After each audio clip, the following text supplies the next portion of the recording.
ಎಲ್ರಿಗೂ ನಮಸ್ಕಾರ. ನಾನು ನರೇಂದ್ರ ಎಸ್ ಗಂಗೊಳ್ಳಿ ಮಾತಾಡ್ತಾ ಇದ್ದೀನಿ. ಚೋರಿ ಕಿಯಾರೆ ಸಂಚಿಕೆ 13ಕ್ಕೆ ಸ್ವಾಗತ. ಸುದ್ದಿ ಕದ್ದದ್ದೇ, ಆದರೆ ಸತ್ಯದ್ದೇ. ಇವತ್ತು ನಾನು ಹೇಳ್ತಾ ಇರುವಂಥದ್ದು ಖಂಡಿತ ಇಂಟ್ರೆಸ್ಟಿಂಗ್ ಅನ್ನಿಸುವಂಥ ಸಂಗತಿ ಅಲ್ವೇ ಅಲ್ಲ. ಆದರೆ ನಾವೆಲ್ಲರೂ ಕೂಡ ಒಮ್ಮೆಲ್ಲ 10 ಸಾರಿ ಯೋಚಿಸಬೇಕಾದಂತಹ ಸಂಗತಿ.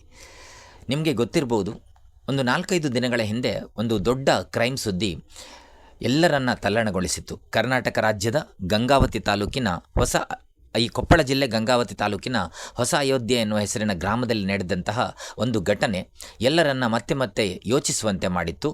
ಒಬ್ಬ 17 ವರ್ಷದ ಒಬ್ಬ ಪುಟ್ಟ ಬಾಲಕ ತನ್ನ ಸ್ವಂತ ತಂದೆ, ತಾಯಿ ಮತ್ತು ಅಕ್ಕನ ಮೇಲೆ ಚೂರಿಯಿಂದ ದಾಳಿ ಮಾಡಿ ಆ ಮೂಲಕ ಅಕ್ಕ ಮತ್ತು ತಂದೆ ಮೃತಪಟ್ಟು ತಾಯಿ ಆಸ್ಪತ್ರೆಗೆ ದಾಖಲಾಗಿದ್ದರು.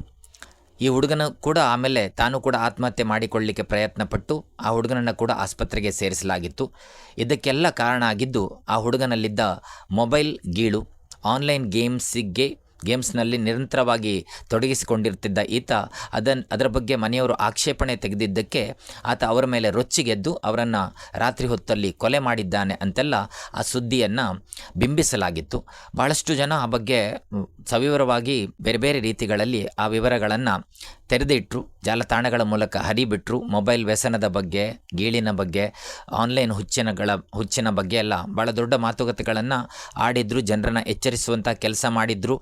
ಎಲ್ಲವೂ ಒಂದು ಲೆಕ್ಕದಲ್ಲೂ ಒಳ್ಳೆಯದೇ. ಆದರೆ ಈ ಇಡೀ ಘಟನೆಯ ಪೂರ್ವಾಪರವೇ ಬೇರೆ ಆಗಿತ್ತು ಅನ್ನೋದು ಇವತ್ತು ಬಂದಂತಹ ಒಂದು ಸುದ್ದಿ. ಅದು ಪೊಲೀಸ್ ಮೂಲಗಳಿಂದಲೇ ಬಂದಿರುವಂಥದ್ದು. ಆ್ಯಕ್ಚುಲಿ ಈ ಘಟನೆ, ಆ 17 ವರ್ಷದ ಹುಡುಗ ತನ್ನ ತಂದೆ ಮತ್ತು ಅಕ್ಕನನ್ನು ಕೊಲೆ ಮಾಡಿದ್ದಕ್ಕೆ ಕಾರಣ ಮೊಬೈಲ್ ವ್ಯಸನ ಅಲ್ವೇ ಅಲ್ಲ. ಆತನಿಗೆ ಆ ಆನ್ಲೈನ್ ಗೇಮ್ಸನ್ನ ಆಡುವಂಥ ಹುಚ್ಚು ಖಂಡಿತ ಇರಲಿಲ್ಲ ಅಂತ ಪೊಲೀಸ್ ಮೂಲಗಳೇ ಹೇಳಿವೆ.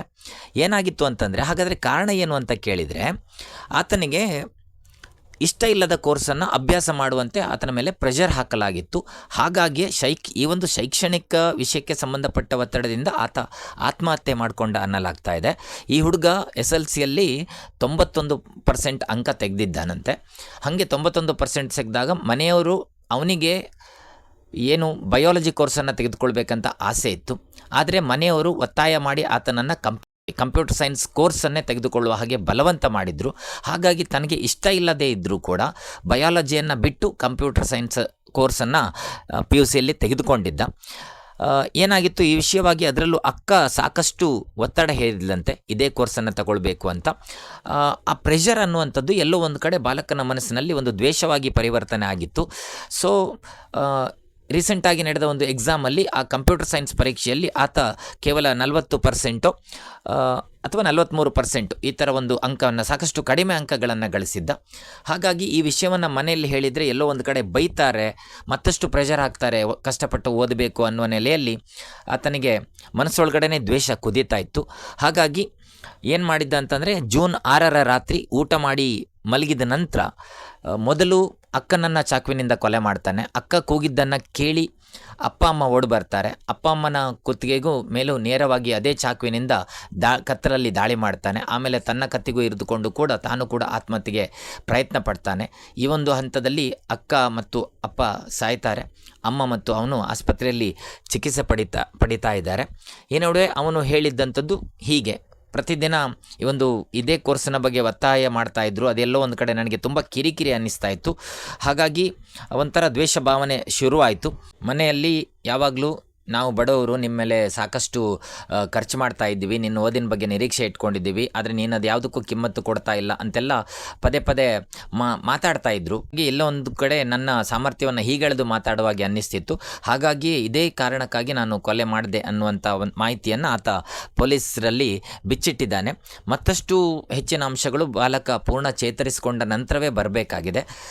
ಮುಂದೆ ಬೇರೆ ಏನಾದರೂ ಮಾಹಿತಿಯನ್ನು ಹಂಚ್ಕೊಳ್ಬೋದಾ ಗೊತ್ತಿಲ್ಲ. ಆದರೆ ನಾವು ಈ ಪ್ರಕರಣದಿಂದ ಕಲಿಬೇಕಾದ ಸಂಗತಿಗಳು ಖಂಡಿತ ಭಾಳಷ್ಟಿವೆ ಅಂತ ಅನ್ನಿಸ್ತು.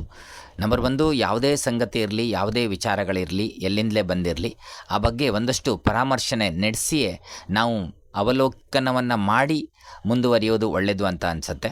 ಅದು ಸಾಮಾಜಿಕ ಕಾಳಜಿಯ ವಿಚಾರಗಳಿರಲಿ ಅಥವಾ ಇನ್ನಿತರ ವಿಚಾರಗಳೇ ಇರಲಿ, ಒಂದಷ್ಟು ಎಚ್ಚರಿಕೆಯ ನಡೆಗಳು ಖಂಡಿತ ಅಗತ್ಯ ಇವೆ. ಅದರಾಚೆಗೆ ಮೊನ್ನೆ ಮಾಡಿದ್ದೇನು ಖಂಡಿತ ತಪ್ಪಲ್ಲ. ಯಾಕೆಂದರೆ ಸುದ್ದಿ ಅನ್ನುವಂಥದ್ದು ಅಧಿಕೃತ ಮೂಲಗಳಿಂದಲೇ ಆ ಥರ ಒಂದು ನ್ಯೂಸ್ ಬಂದಾಗ ಹಂಚಿಕೊಂಡಿದ್ದರಲ್ಲಿ ತಪ್ಪು ಇದೆ ಅಂತ ಹೇಳಲಿಕ್ಕಾಗಲ್ಲ. ಈಗ ಅದಕ್ಕೆ ಖಂಡಿತ ಟ್ವಿಸ್ಟ್ ಸಿಕ್ಕಿದೆ, ಅದು ಕೂಡ ಅದೇ ಮೂಲಗಳಿಂದ ಬಂದಿರುವಂಥದ್ದು.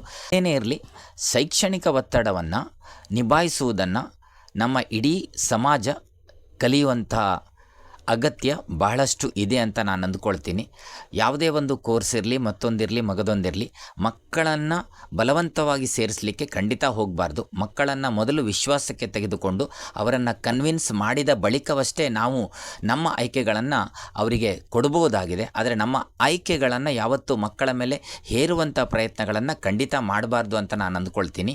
ಹಾಗಾಗಿ ಎಲ್ಲೋ ಒಂದು ಕಡೆ ಅದರಾಚೆಗೆ ಮಕ್ಕಳ ಜೊತೆಗೆ ಒಂದಷ್ಟು ಭಾವನಾತ್ಮಕವಾಗಿ ನಮ್ಮನ್ನು ನಾವು ತೊಡಗಿಸಿಕೊಳ್ಳುವಂಥ ಪ್ರಯತ್ನಗಳನ್ನು ಮಾಡಿದಾಗ, ಅವರ ಫೀಲಿಂಗ್ಗಳನ್ನು ಅರ್ಥ ಮಾಡಿಕೊಳ್ಳುವಂಥ ಪ್ರಯತ್ನಗಳನ್ನು ಮಾಡಿದಾಗ ಮತ್ತು ಕುಟುಂಬದೊಂದಿಗೆ ಬೆರೆಯುವಂತಹ ಒಂದು ವ್ಯವಸ್ಥೆಗಳನ್ನು ಹೆಚ್ಚು ನಿರ್ಮಾಣ ಮಾಡಿಕೊಂಡಾಗ ಎಲ್ಲೋ ಒಂದು ಕಡೆ ಒಂದು ಆತ್ಮೀಯತೆ, ಪ್ರೀತಿ, ಸಲುಗೆ, ಸಹಕಾರ ಇಂಥದ್ದೆಲ್ಲವನ್ನು ನಾವು ಹೆಚ್ಚು ಬಳಸಿಕೊಂಡಾಗ ಖಂಡಿತ ಒಳ್ಳೆಯದೇ ಆಗ್ತದೆ ಅಂತ ನನಗನ್ಸುತ್ತೆ. ಈ ಪ್ರಕರಣದಲ್ಲಿ ಅವ್ರ ತಪ್ಪೋ ಇವ್ರ ತಪ್ಪೋ ಯಾರ ತಪ್ಪೋ ಅದೆಲ್ಲ ಹೇಳಲಿಕ್ಕೆ ಬರೋದಿಲ್ಲ. ಹೊರಗಡೆಯಿಂದ ಜಡ್ಜ್ಮೆಂಟ್ ಕೊಡೋದು ಬಹಳ ಸುಲಭ, ಆದರೆ ಒಳಗಡೆಯ ವಿಚಾರಗಳು ಏನಿರುತ್ತೋ ಅದು ಅವರವರಿಗೆ ಗೊತ್ತಿರುತ್ತೆ. ಅದೇನೇ ಇರಲಿ, ನಮ್ಮಿಂದ ಸಾಧ್ಯವಾದಷ್ಟು ಉತ್ತಮ ರೀತಿಯಲ್ಲಿ ನಡೀಲಿಕ್ಕೆ ಪ್ರಯತ್ನ ಪಡೋಣ ಎನ್ನುವ ಆಶಯವಷ್ಟೇ ನನ್ನದು. ಇನ್ನೊಂದು ವಿಚಾರದೊಂದಿಗೆ ನಾಳೆ ಸಿಗ್ತೀನಿ. ಒಳ್ಳೆಯದಾಗಲಿ. Thank you.